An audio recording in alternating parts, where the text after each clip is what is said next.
Hi, I'm McKay from McKay Photography Academy, and I'm here today to show you a few quick tips on how to use your tripod correctly. Tripods were designed to hold the camera still when you're using a shutter speed that's slower than a 60th of a second. The cable release is what we use to fire the shutter, but hands-free because we want to avoid movement. The movement that could be caused by our finger pushing the shutter button. Okay, we can also go hands-free if we don't have a cable release or a remote trigger. We can go hands-free by changing our drive mode to the self-timer mode, which will allow us to push the shutter button and the timer will wait as the camera settles to get still again, and then it will take the picture in the time allotted on the drive mode that you chose. Most cameras have a 2-second, 8-second, or a 10-second option for that. Now I'm going to go over the parts of the tripod from top to bottom. So attaching your camera to the tripod, we use a quick release plate for this style. Okay, and that quick release plate is attached to the bottom of the camera. This one already has it attached. We either need a screwdriver, a coin, or some have the little lever that you can flip up and tighten. We want to make sure this attachment is as tight as possible. Hand tighten as tight as you possibly can, and then check it to make sure there's no play between the camera and the plate. Okay, and that can create movement, which can defeat the purpose of using a tripod. And to attach on this model, we just slide it into the mechanism and tighten. There's a knob on the left here, which tightens it securely. Some models also have an extra safety lock, which I absolutely recommend using on a tripod. I want to warn you to use caution when you're transporting a camera on a tripod. Okay, I don't recommend this bouncing around.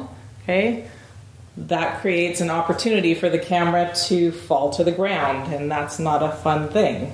Rather than that, I recommend if you need to transport the camera on the tripod, I recommend having one hand on the tripod and the other hand on the camera or a strap if available.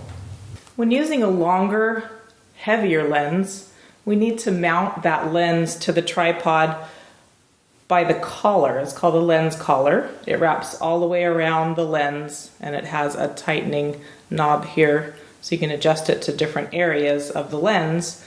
But because this is so heavy, we definitely need to mount the lens to the tripod, okay, rather than mounting the camera to the tripod.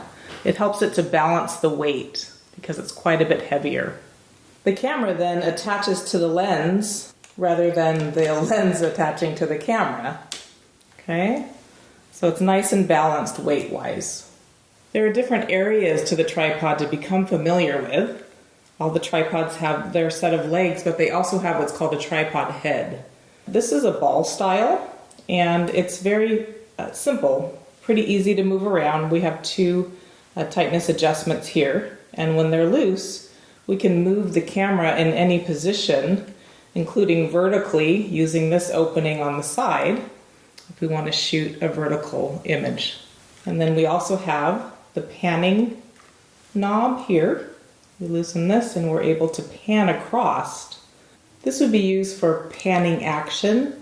If you're following a moving subject, we do want to make sure that the camera is set in a level position if we want to be panning across. Now we have our center column adjustment. You loosen this and the center column will move up and down. Although I recommend using this adjustment sparingly, we want to make sure that we're using the leg extensions first and using the center column for minor up and down adjustments, okay, to get the most stable positioning. The higher you go with the center column, the less stable the tripod becomes, okay?